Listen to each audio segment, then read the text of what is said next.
Vamos a ver el siguiente problema. Dado el oscilador de relajación, con estos datos, ¿no? Una fuente de 12 voltios, un R1 de 50 kiloohmios, un capacitor de un picofaradio y un R2 de 0,1 kiloohmios. eh, Además que el RBB va a ser a 5 kiloohmios. ¿Qué es el RBB? Es las resistencias que yo encuentro de aquí a acá cuando esta I es igual a cero. Este es RBB de aquí. Y eta, que es la relación entre el voltaje de la fuente y el voltaje pico, es 0,6, pero también es la relación que hay entre R1, RB1 y R2. El voltaje valle, el mínimo voltaje de este oscilador que puede haber, o sea, en este punto de aquí o en este punto de acá, es 1 voltio. La corriente en ese mismo punto es 10 miliamperios y la corriente pico es 10 microamperios. Eh, Aquí tenemos que RB1, que es esta R de aquí, es igual a 100 ohmios durante la fase de descarga. Acuérdense que cuando se descarga, cuando eh, está pasando la corriente por acá, RB1 es una resistencia variable que va a tomar, según el dato o la hoja de datos del UJT, ese valor.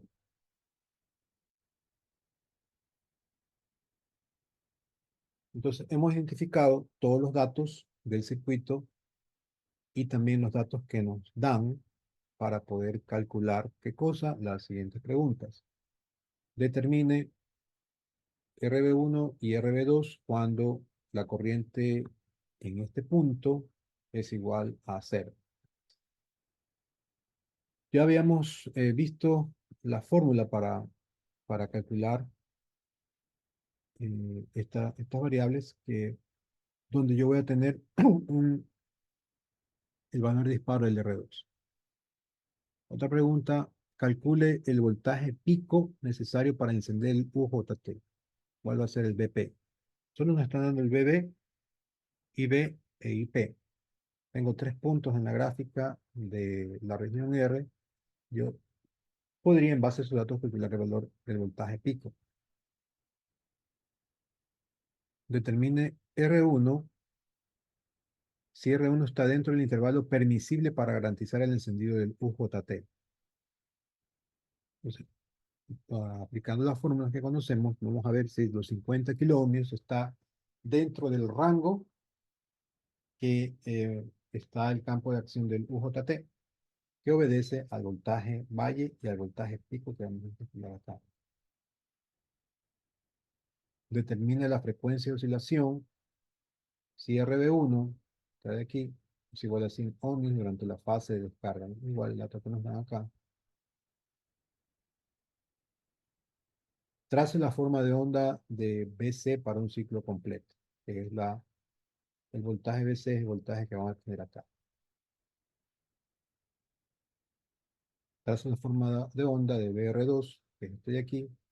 O sea, es la onda que va a disparar un SCR o cualquier circuito PNP que esté, NPN, que esté a continuación del oscilador de relajación.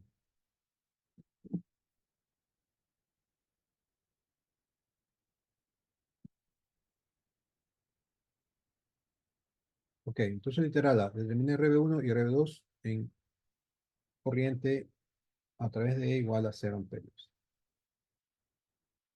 Entonces, eta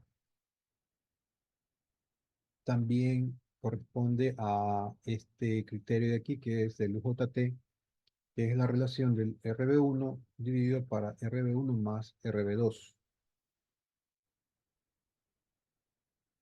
Yo tengo que 0,6, es un dato que me da el problema, va a ser igual a RB1 dividido para RBB, porque RBB es lo mismo que decir RB1 más RB2.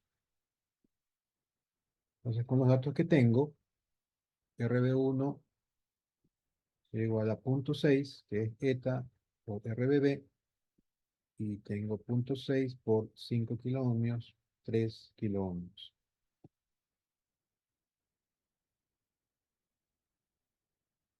Estos datos son los datos que estaban en la hoja de datos del UJT.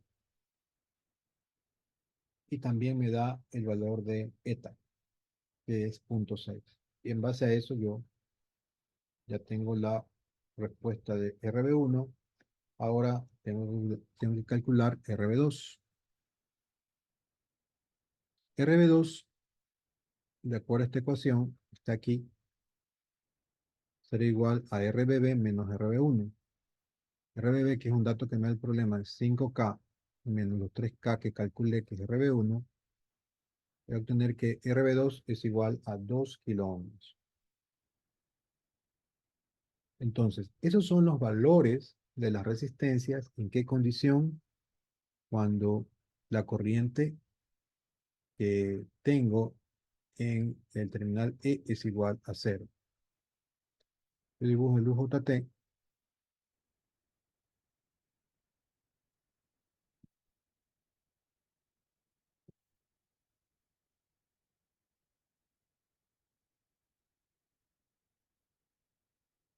Aquí tengo RB1,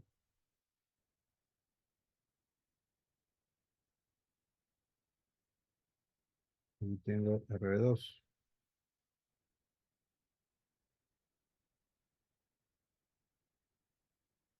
Entonces, estos son los valores de resistencia que voy a tener en la condición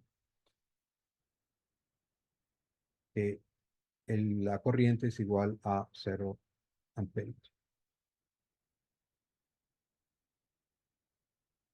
Pero estas resistencias, como son semiconductores, van a cambiar de acuerdo al valor que voy a tener en la corriente.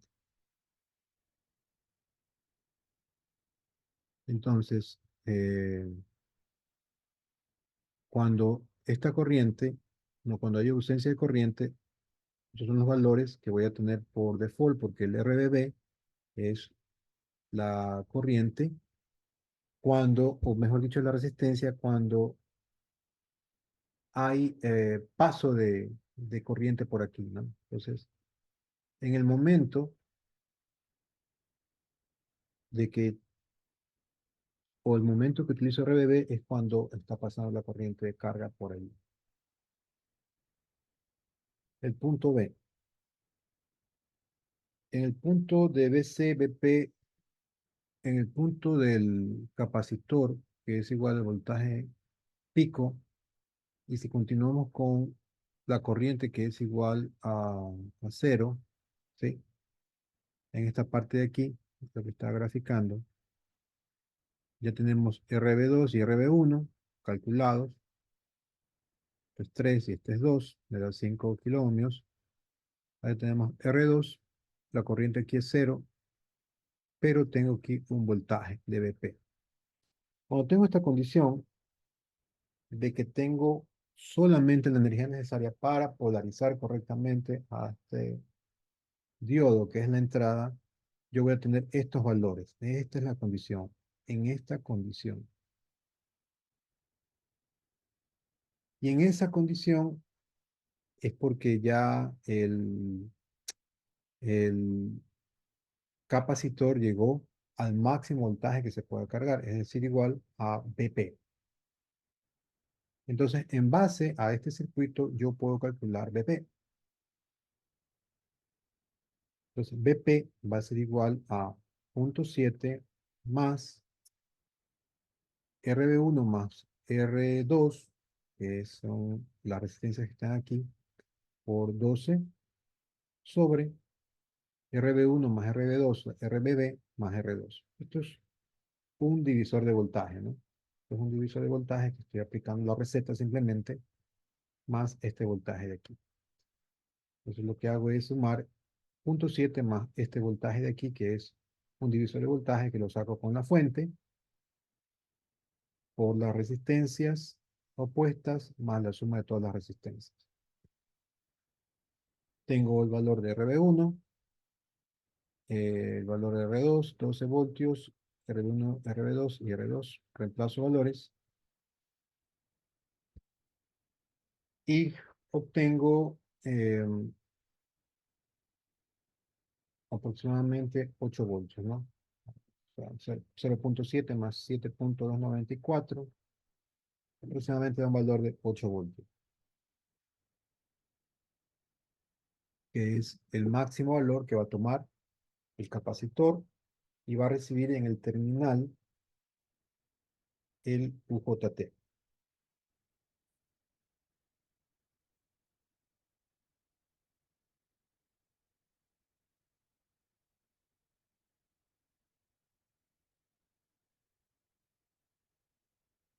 Vamos a determinar si R1 está dentro del intervalo para que trabaje el UJT en la región R. O sea, que permite estar entre el BP y el BB, el voltaje pico y el voltaje bajo.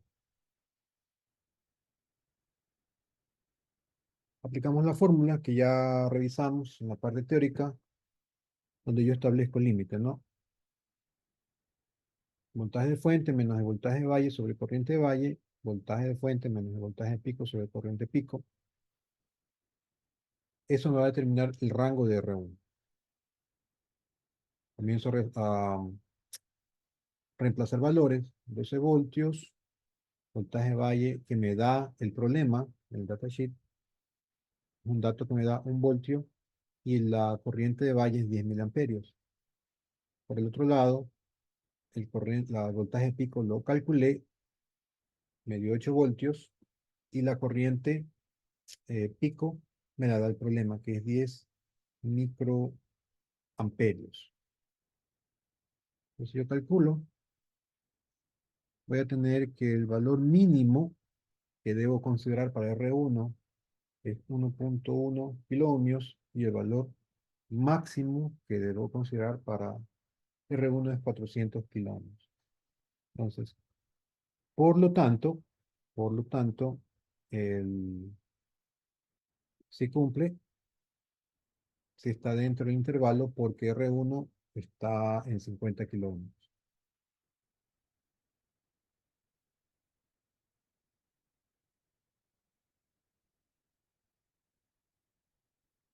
Está, ¿no?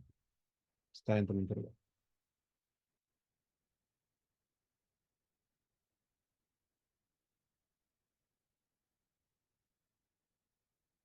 El punto D determina la frecuencia de oscilación si RB1 es igual a 100 ohmios durante la fase de descarga.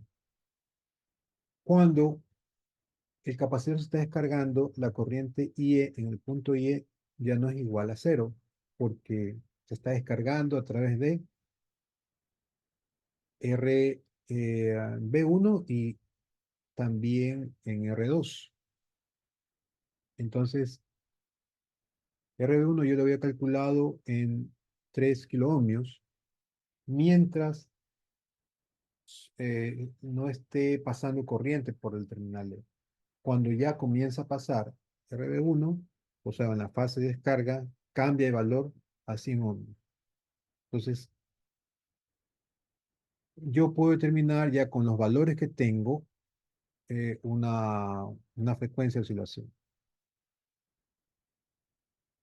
T1, que es la de carga, va a ser igual a R1 por C, logaritmo en base E de B menos BB, B menos BP. Todos estos datos ya los tengo, me los di el problema y los he verificado que R1 está dentro del parámetro, entonces sí va a oscilar.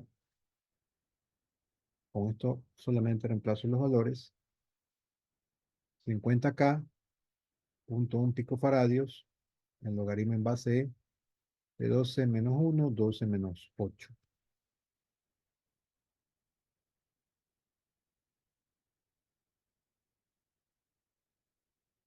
Comienzo a reemplazar los valores.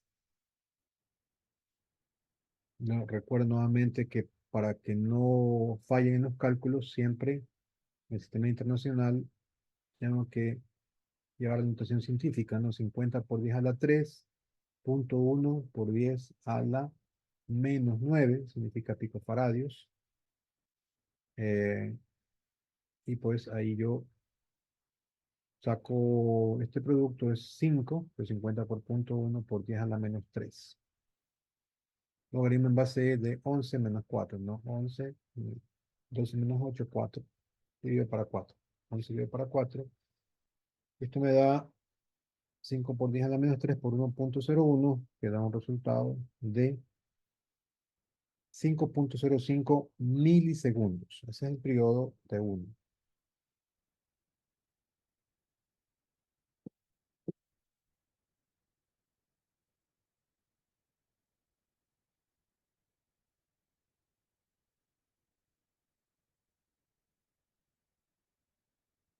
Tengo que calcular T2 para poder calcular la frecuencia, porque para la frecuencia necesito T, y T es igual a T1 más T2. Entonces T2 es igual a RB1 más R2 por C, logaritmo en base de BP menos BB. Reemplazo valores porque todos estos valores ya los tengo. Punto 1K. ¿Por qué punto 1K? Porque estoy en la fase de descarga. Este valor cambia. RB1 va a tomar diferentes valores en la fase de carga y descarga. R2, punto 1 kilo ohms me da el problema, capacitor me da el problema y BP menos RB, 8 voltios sobre 1 voltio.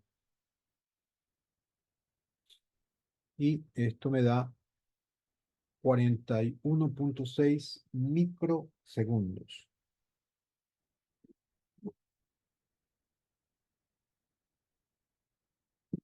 Como tengo T1 y T2, ya puedo calcular T. Es la suma de estos dos y tengo que es igual el periodo a 5,092 milisegundos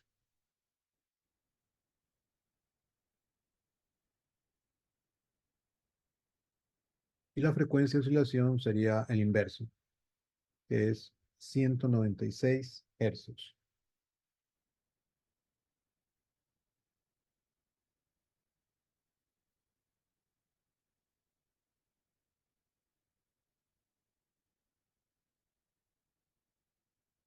Entonces, siempre que le pregunten la frecuencia, que es la frecuencia de oscilación en la que va a hacer los cambios para el disparo, tengo que hacer todo este proceso, calcular T1, T2, sumar, invertir y tengo la frecuencia. Es la pregunta que me estaba haciendo literal.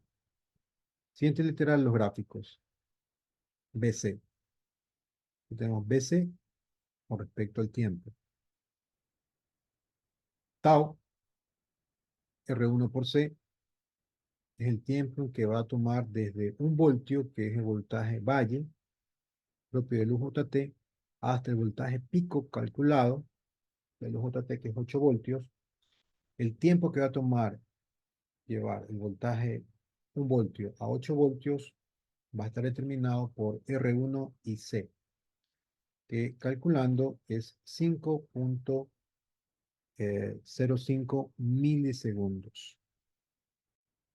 Ahora, el tiempo de descarga es tan pequeño que se ve como una recta que baja y se lo amplía aquí, así se lo magnifica, porque el intervalo es muy pequeñito, que corresponde a 41,6 microsegundos. Microsegundos.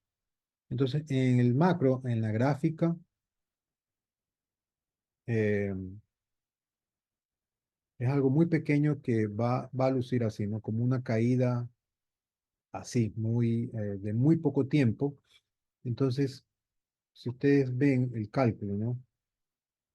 De 5,05 a 5,091 realmente es mínima el impacto es imperceptible. Y van a aparecer esta onda en esta forma, ¿no?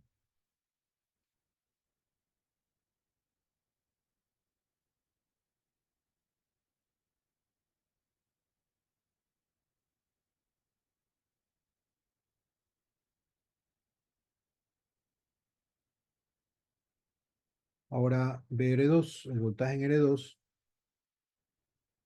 es R2 por B sobre R2 más RBB, ¿no? Esto es un divisor de voltaje y me va a dar 0.235.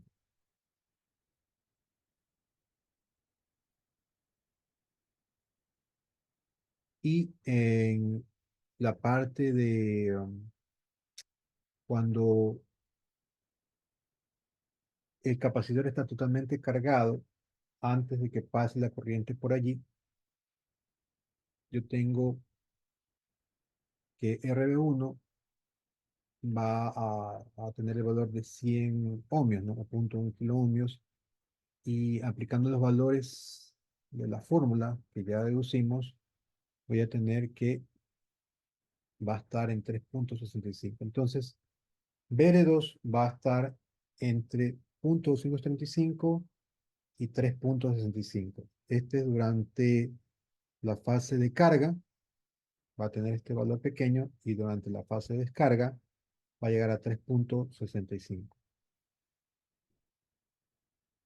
Entonces, 3.65 y es tan pequeño, bueno, menos 2.235, lo grafico casi de cero porque es tan pequeño,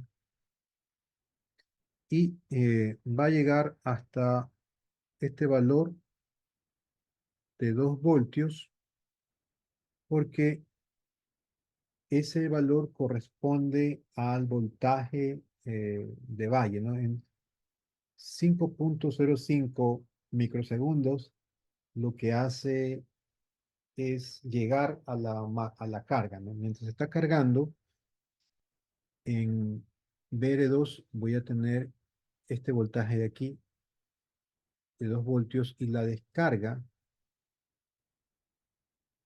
¿sí? Sucede que cuando ya termine de cargarse el capacitor, vamos a tener una descarga que aquí se amplía, que es 4.6 microsegundos, calculado con estos valores, ¿no? RB1, R2 y C.